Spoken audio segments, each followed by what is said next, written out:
Welcome back to some more Tatarigoroshi. So, where we last left off, well, the usual, how should I put it? It's something to do when they're supposed to be cheered up, but all in all, man, he's been regretting since then. Like, he's curious, yet he doesn't want to find out. So, let's continue reading. Lunchtime arrived, with everyone pushing their desks together like always. Sotoko wasn't here. Despite that, we had bento boxes for five lined up on our desks. Rika-chan had made a bento for Satoko too. Was Satoko supposed to be here before lunch? No words. Rika-chan was clearly acting strangely. We were talking to her, but it felt like she was too far away to hear us. I never seen Rika-chan so downcast. So the rest of us started feeling down too. Hey Reina, I understood what she had said before pretty well. When we were together, we were supposed to have lots of fun so we wouldn't have any regrets if the world ended tomorrow.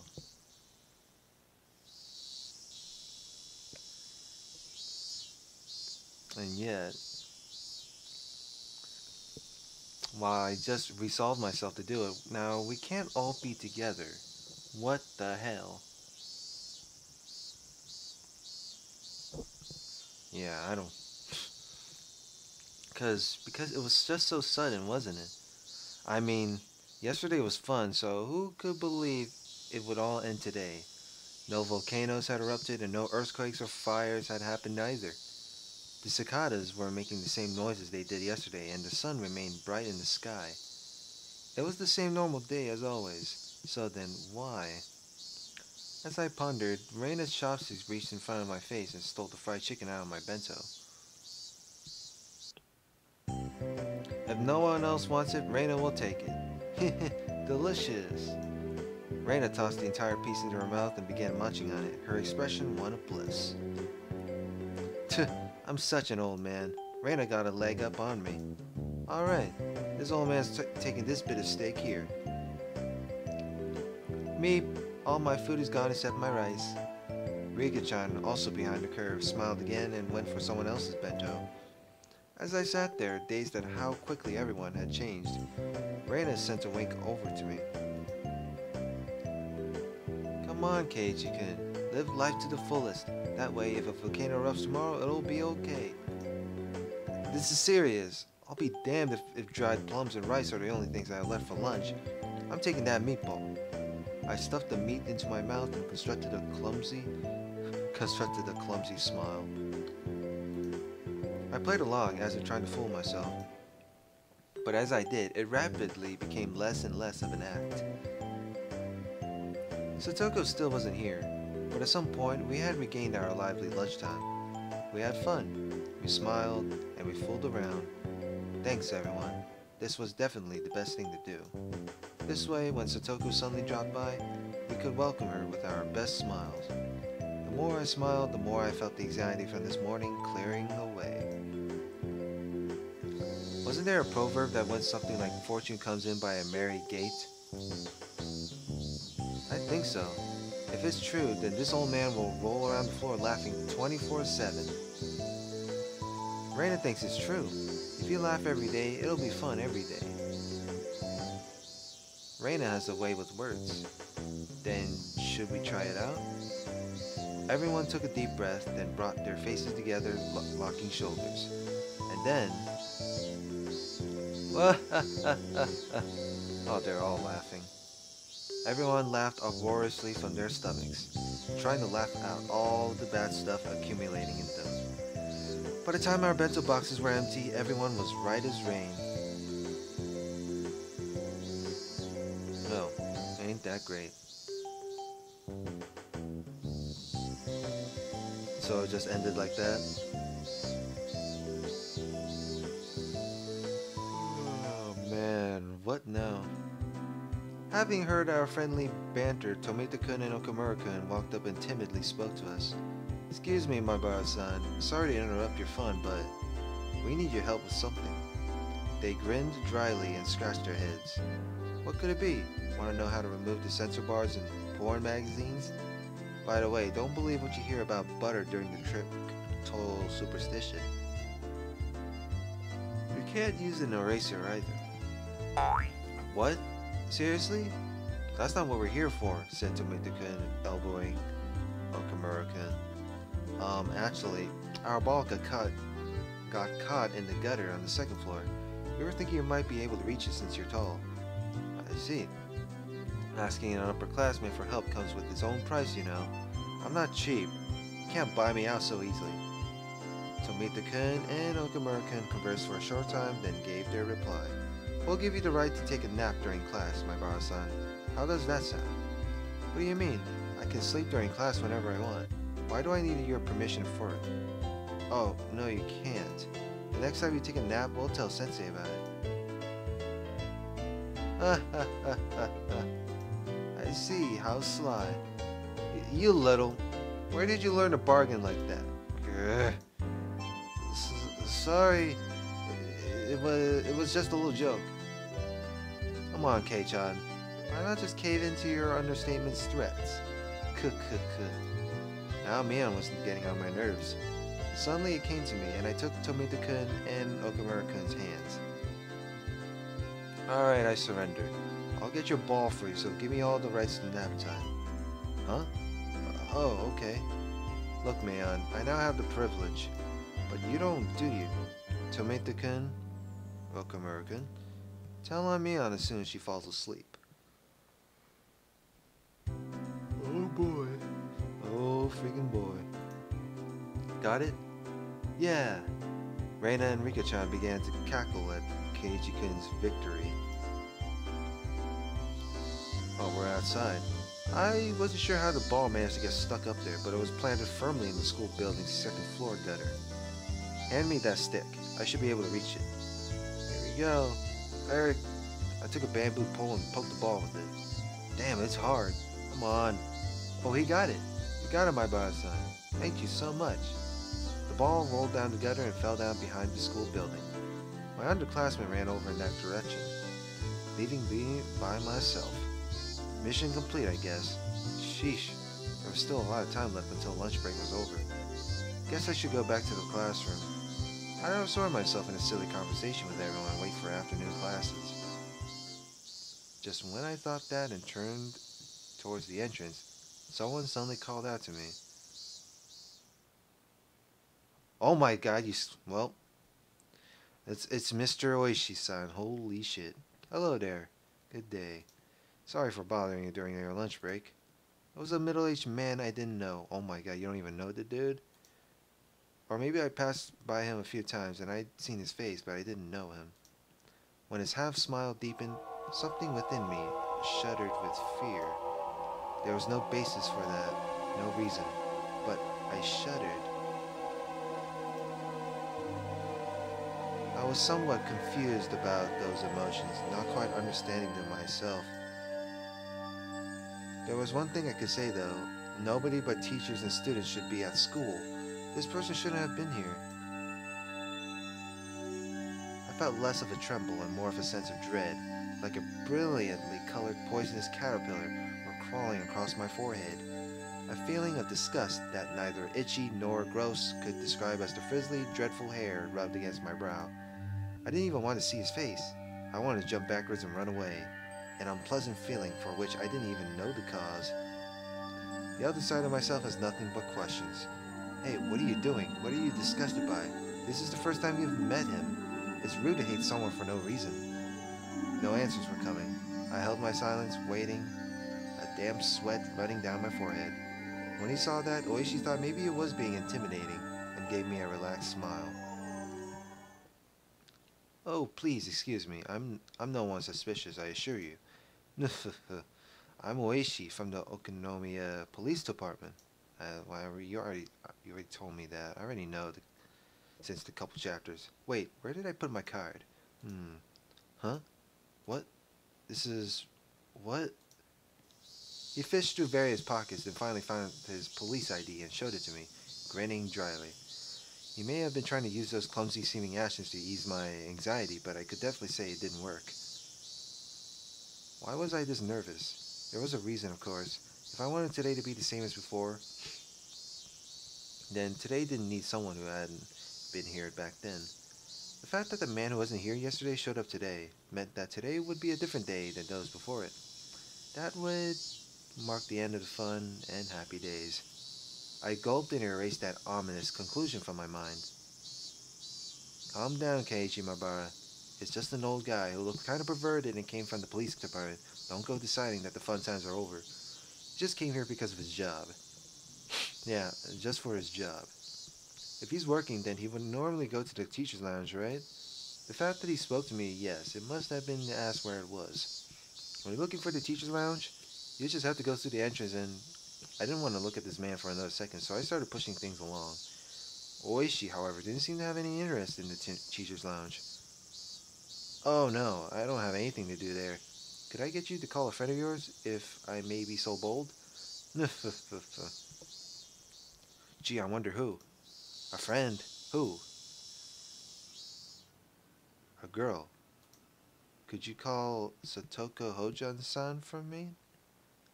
Satoko Hojo-san?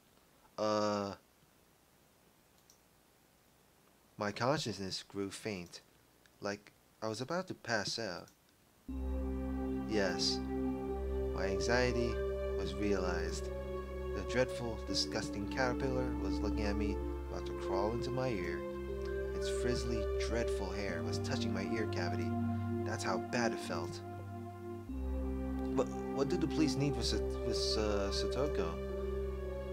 No, it's nothing important. I just had 2 or 3 things to ask. I'd like if you could cooperate with me. Why? Why, of all people, was it Satoko? Why would a police officer come here in the middle of the day for something that wasn't important? Well, beats me, man. Well, she's gone. I don't know where she at. This man was strange. I could smell it. And it smelled bad. Just a whiff of it made me want to grimace. I knew that this man couldn't possibly be here to deliver her lost wallet or anything. I couldn't imagine what he needed from Satoko, but it had to be something unpleasant. My throat stung with burning pain. Burned like a parched, creviced wasteland. The wasteland broke apart deep in my throat and brought out the words from deep in my mind. You may need something from her, but I don't think Satoko needs anything from you. Could you please leave? Oishi probably hadn't expected that reply. He stood there surprised for a few moments. I did as well. I hadn't thought words like that could ever come out of my mouth. Things might still work out. This guy may have shown off out of the blue, but if I drove him off, maybe I could make it so that it never happened. If I could do that, then I could get back. The peace we had until yesterday, I could get it back. Well, you sure are straight. Are you Satoko Man's... Well, I said Satoko Man's... Are you Satoko-san's manager, perhaps? Can I not see her without an appointment? If you just want to talk to her, shouldn't you just call her? Barging into school in the middle of the day isn't normal. Breaking through a dam would have been the perfect analogy to use. Why didn't I like this man? This man shouldn't have been here. I needed to make it so that this man wasn't here. Childish, selfish emotions bubbled up from the depths of my mind, and they each came out of my mouth just as it had been formed. Not liking the guy was my own problem, but to say things so bluntly to him, even I thought I was crazy. Oh, you're the logical sort, aren't you? I'm not too good with people who talk like that. Oishi grinned and scratched at his sweaty throat. Even as he feigned stupidity, I could tell he was irritated. Hey, Keiichi Mabara, why am I looking for a fight with this old policeman here? It's not like he brought the gift of misfortune with him, all wrapped up in paper, right? Right. It wasn't like he had brought a package of misfortune with him and was asking me to sign here, please. Rationally speaking, I understood all that, so then, why was I so... Finally, I outlasted Oishi in our game of silence, and he gave a big sigh.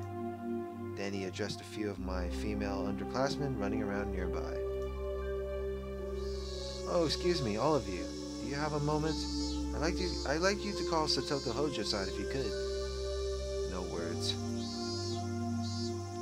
My underclassmen tried to smile and reply, but they noticed the oddly stiff air atmosphere around me and seemed hesitant to give a quick answer. Is she not here? Satoko Hojo-san? Hojo-san, she stayed home today. Oh my god. Well, he sure has different expressions right there. Stayed home. His face remained smiling, but his tone was clearly one of ill humor. Such conspicuous spite caused my underclassmen, who had answered honestly, to cringe in fear. I see. Dear me, I'm quite unlucky. He was smiling broadly, but the way he laughed didn't make me feel better at all. When he noticed that his laughter wasn't getting anyone else to laugh with him, he immediately stopped. So, you girls, could you tell me the name of this boy here? He grabbed the girls by the shoulders so they wouldn't run away, and crouched down to address them at eye level. The girls flinched away from the sharp, piercing light in his eyes. Man, this dude is... I don't know, the second chapter, this dude is... Oishi's creepy as hell. Or maybe the third one. But oh my god. The way he's gonna stare at the little girl with his evil eye. Holy shit. And in exchange for their release, they didn't resist and told him my name. I see. Keiichi Maibara-san, is that it? He said my full name. That was all he said, and yet I couldn't help but shudder. It was like he had grabbed me by the collar just with those words. Oh, could you be the son of the Maibara family I've heard so much about? I hear your father is a renowned artist. His works go on display twice a year in the great how do you pronounce the word? Ryaki exhibition in Tokyo, don't they? I don't know what sort of fantastic pictures he creates though. Then there's your mother. She seems intelligent too. I heard she was a high academic achiever. She went to some girls' university, didn't she? It's amazing for someone that age to have graduated from a girls' university. Could your mother actually be the daughter of a respectable family? At least those are the rumors, and they say she's a cold person because of it. Did you know that? She only went to the very first neighborhood association meeting, right? That's certainly no good. You can't disrespect your neighbors in a place like this. In a place like that. Okay, that's creepy. A sense of eeriness slithered up my spine. That was my first experience of true terror. I couldn't believe it felt this terrible. For someone you've just met to know everything about you already. Oishi clamped onto my shoulders and brought his eyes close to peer into mine. In a place like this, it would be far better not to make enemies, wouldn't it? If not... Ow! Oishi dug into my shoulders with inhuman strength. Gah! Then, if something unexpected were to happen, you might see some drawbacks. Oh my god, like the scrunching sounds, like I'm creeped out on this. What the heck? Have you ever heard of karma? It's like how a butterfly flapping its wings can cause a tornado. Grudges born in strange places could come back to you in ways you wouldn't believe. You wouldn't like that, would you? Oh my god, you need to stop. Nobody wants to have a grudge held against them. There's nothing positive about making enemies. What's the matter? Your shoulders are very stiff. Should I give you a massage? See? Feels good, right? jeez. Ow, ow, ow, ow. This man wasn't just strong. It was like he knew exactly where to press to make me feel pain. God, only 4 or 5 fingers were on my shoulders, and yet the pain made me want to bend over backwards. Ugh. A few of the girls from my class were pretty shaken up, but didn't seem to want to help me. They weren't sure if they should go call the teacher. As for me, I couldn't take the time to wait until the teacher got here. Could it, it hurts. Would you mind leaving things at that? You're hurting him. Hmm? Behind Oishi-san, someone, to my disbelief, it was Coach. Oh my, if it isn't Dr. Irie. It certainly has been a while since we were last in touch. Discomforted by Coach's sudden appearance, Oishi laughed scornfully. The vise on my shoulders, however, remained as strong as ever. Never mind the greetings. Please, just let go of my Barakun. Oishi smiled daringly and glared straight at Coach. He didn't release me in the meantime, of course. I was just thinking of stopping by your place later, Doctor. You always seem so busy and we can never have a good chat. Yes, if you want, I'll chat with you all you like, but please be sure to have a warrant first. After all, otherwise, I can refuse to go voluntarily into questioning.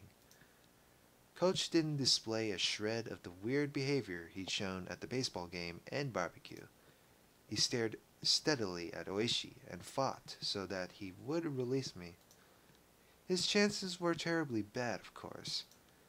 Compared to the relaxed Oishi, Coach seemed like he was being defeated mentally. It made sense.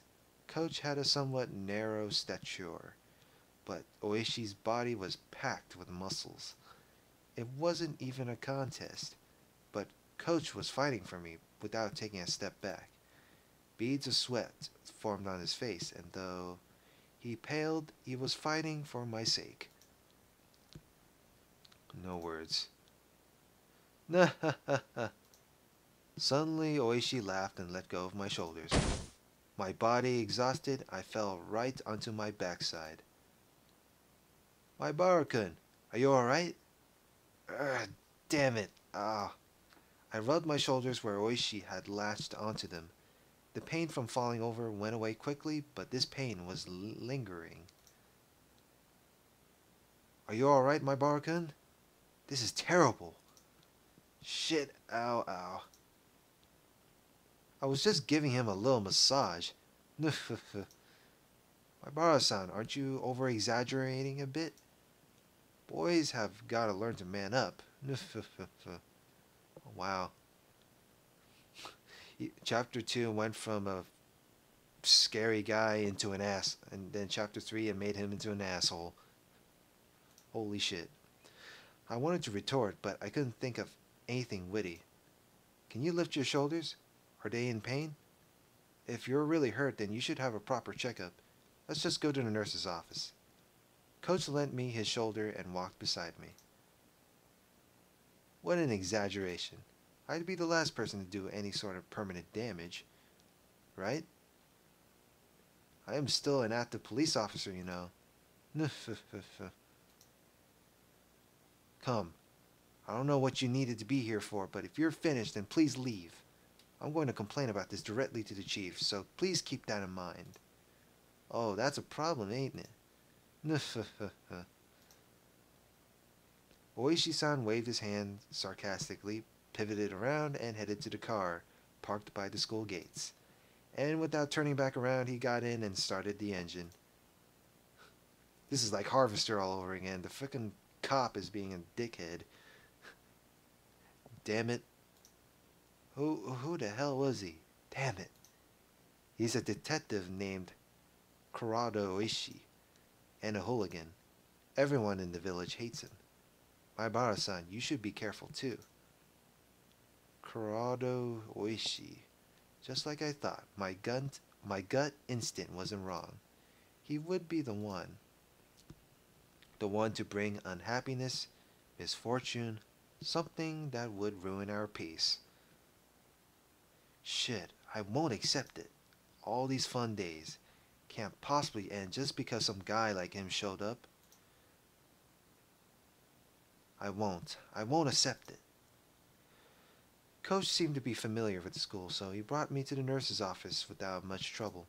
The girls from my class came along as well, looking worried.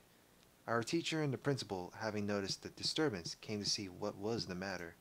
Well, my shoulders got fucking destroyed by that motherfucker. My Barakun, what's wrong? Are you hurt? There was this weird man in the schoolyard just now, and my Bara-san. Coach, Coach gently interrupted the girls trying to explain. No, it looks like he just fell and twisted something. I think he's alright, but I wanted to make sure. If it's fine with you, I'll borrow the nurse's office for a bit. Please do, Dr. Irie. The principal gave him a deep bow. It looked like Coach was acquainted with adults at school. What do you mean he fell and twisted something? You don't try to hide it, for fuck's sake. Acquainted with adults at school, whatever. He slid open the doors to the nurse's office, but there wasn't a nurse in there or anything. Well, where'd the nurse at? Where'd the hot nurse at? I'd figured. I'd never seen anyone but Chie-sensei and the principal working here. Coach didn't seem to mind the fact that there was no nurse and quickly made his way into the nurse's office. He instructed me to sit down and started washing his hands in the sink. Oh, I get it. He's the coach for the boys' baseball team. He must be pretty used to treating wounds with first aid. Could you show me where it was? Where it was? Are you still in pain? No, it doesn't hurt at all anymore. I'm fine, really. I rolled up my shirt and showed him my shoulder. No bruise, not even nail marks. And yet it had hurt so much I thought my shoulders would be crushed. Even the pain had disappeared without a trace. It hurts so much, but there isn't a single bruise. It just means he's used to doing that. Used to it, huh? The next time you meet, don't provoke him. Nothing good will come of making him angry. If you go home with a uniformed policeman by your side, your family won't like that, will they? Well, you're right. Still, what happened? Why did you end up in a fight with him? He came up and said he needed something from Satoko. Huh? Satoko-chan? Coach's gaze lowered and the expression clouded a bit. Somehow, that gesture seemed to be saying Oishi was bound to come to Satoko, and did, and that it was no laughing matter. No words. Coach fell silent in thought. Quietly, he took a compress out of the first aid kit and put it on me. Does he still plan on clinging to Satoko-chan? He's a persistent man, I'll give him that, like a snake. Coach mumbled to himself. Cling? Does that Oishi guy go to Satoko's place a lot?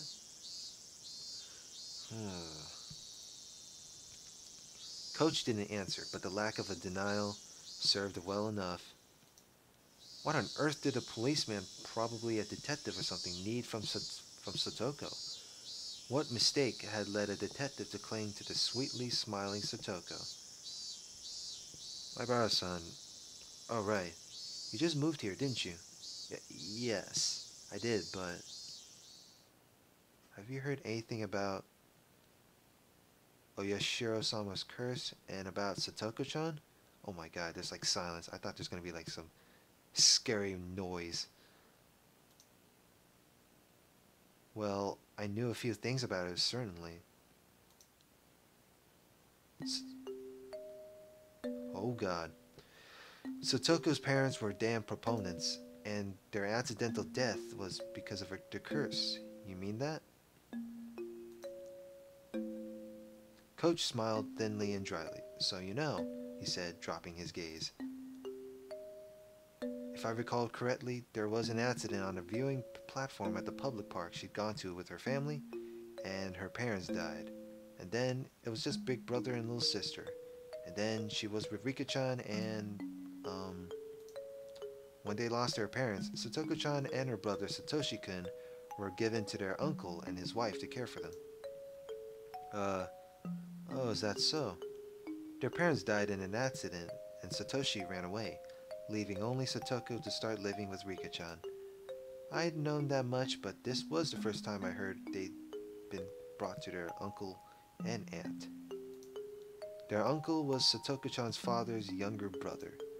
Unfortunately, neither of the couple were people deserving of respect. Coach normally picked his words politely, so when he came out and said they didn't deserve respect, it really made me wonder what kind of people they were.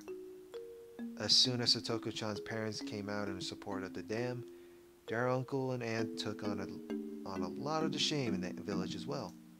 They would never have welcomed the Satoko-chan and Satoshi-kun. I've heard that for the siblings, it was a very rough life. Bit by bit, Coach told me about the numerous agonies the Hojo siblings had suffered at their uncle's house. As their guardians, their aunt and uncle sucked up everything belonging to their immediate family. Satoko and Satoshi were crammed into a small room, and their lives were laden with things that were miserable both for their bodies and minds. In the first place, since apparently their aunt and uncle weren't on good terms, there was no end to their fighting. And as if in revenge for that, whenever they saw Satoko or Satoshi's face, they would always find fault with them, scold them, yell at them, strike them, and take away meals as punishment. I still shudder to think about it. You've never known any Satoko but the energetic and healthy one now, so you probably couldn't imagine her face being so deathly pale, a girl always standing dazed in the shade of trees. I couldn't imagine it, and I didn't want to. That was how I honestly felt. But at the very least, Satoko wasn't like that anymore. She may have had a miserable life in the past, but it was different now. Something happened to change that life.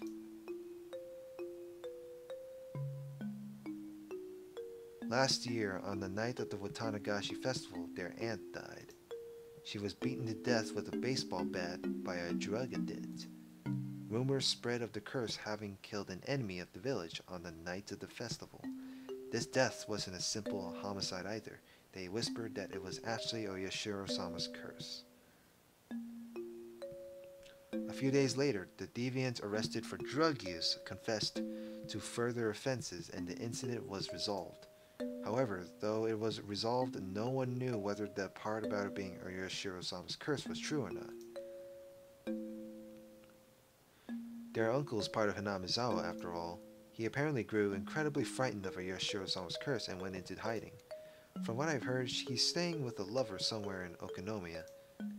And Satoko and Satoshi, were they released? Their aunt died, and their uncle fled. There was nobody left to torment the siblings then, but as of picking up their torch, that man started showing up with alarming tenacity. That man. Then Coach lowered his voice just a bit as if being aware of his surroundings. I mean, Oishi, the guy from before. The events that just occurred came back to me. The hard-to-describe ominous sensation I felt from him came back to me. He's a little strange. The chain of incidents surrounding Oyashiro-sama's curse have all been solved, and yet he alone doesn't want to accept that. Accept it? The incidents were all solved, and the detective, supposedly with the police department, didn't accept that? People say that something bad will surely happen to those he gets close to. In Hanamizawa, they think Oyashiro... Oh my god! Holy shit.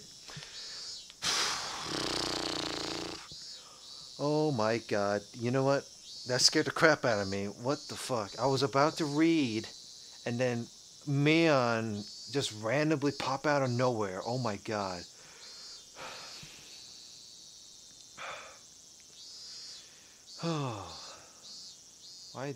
Why the hell would you do this to me, game? What surely happened to those they get close to in Hamizawa, they think Oishi is Oyashiro-sama's... Hey-chan! The door flew open with a rattle and Mion came rushing in. Yeah, why the fuck would you came out of nowhere? Reina and Rika-chan came running in a few steps behind her, and then Tomita-kun, Okamura-kun, and a few more of our classmates. Kei-chan, did Oishi do something to you? Are you hurt? Calm down, Mian-san. He's not injured. I only gave him a compress just in case. Keiichi-kun, are you really okay? Okay? Everyone was saying stuff about how you were being strangled. Calm down, Reina. He's just squeezed my shoulders really hard. See, there's not even a bruise. Meep. Even she feels sad. Jeez, what the heck were you all doing? We're friends, right? Why were you just standing around? Why didn't you help Kei-chan? We're sorry, President. Mion yelled at our classmates, baring her fangs. Well, Mion is pretty serious about the situation, what's been going on with him. Holy shit. Tomita-kun and the others hung their heads in silence. Quit it, Mion. Tomita-kun and the others weren't even there. Stop blaming them. Damn it. Oishi. Mion kicked the floor with her heel a few times, her temper running hot. Our teacher, overhearing the commotion, arrived as well. Hey, come on everyone. Don't make so much noise in the nurse's office. President, take everyone and leave, please. Come on everyone, let's get going. Keiichi-kun is fine. You too, Mi-chan.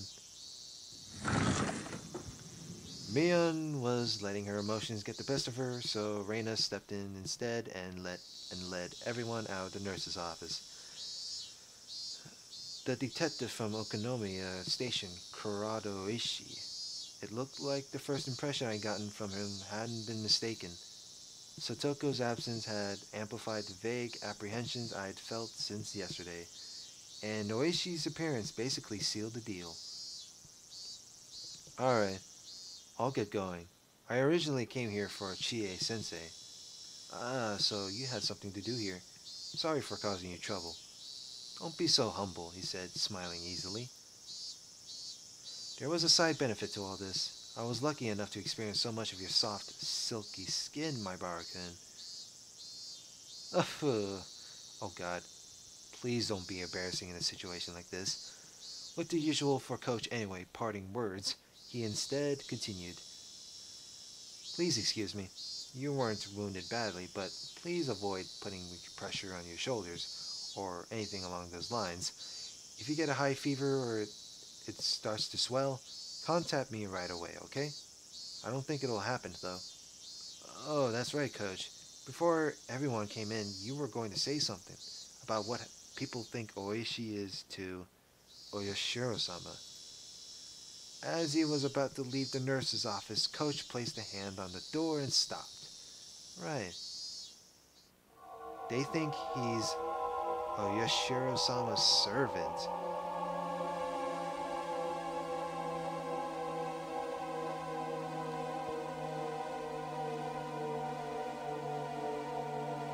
Well, when you say servant, does that mean the devil is within him? Oh my gosh. They're just bad-mouthing him, though. Oyashiro-sama's servant. Do you know about the serial freak death incidents that occur in Hinamizawa every year on the night of the Watanagashi festival, otherwise known as Oyashiro-sama's curse? What freak deaths? What? Now that I thought about it, I did seem to remember overhearing Mion or someone in class talking about it like a ghost story.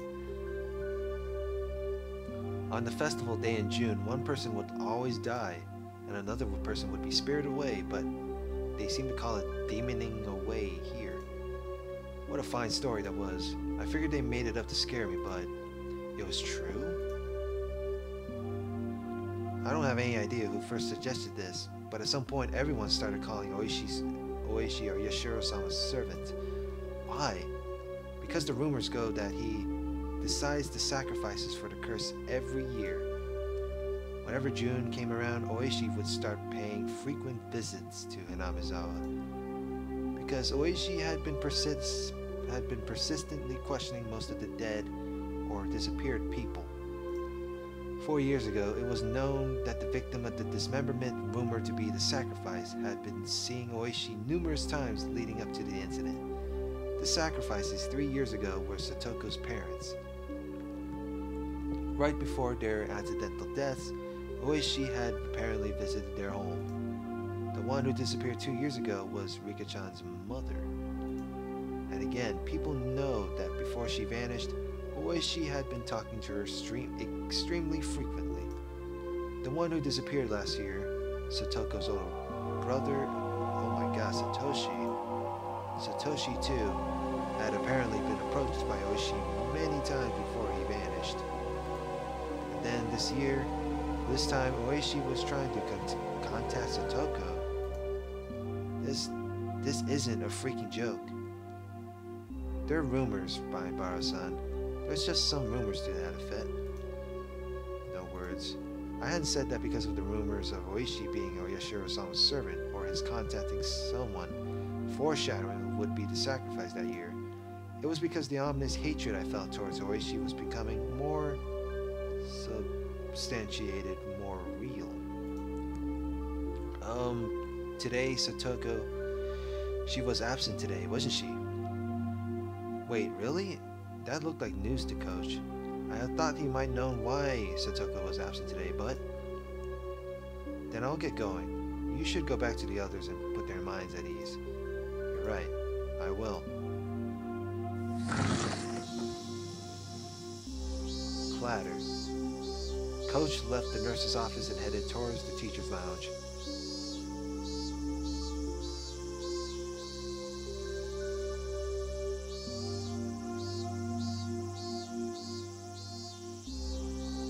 Well, this is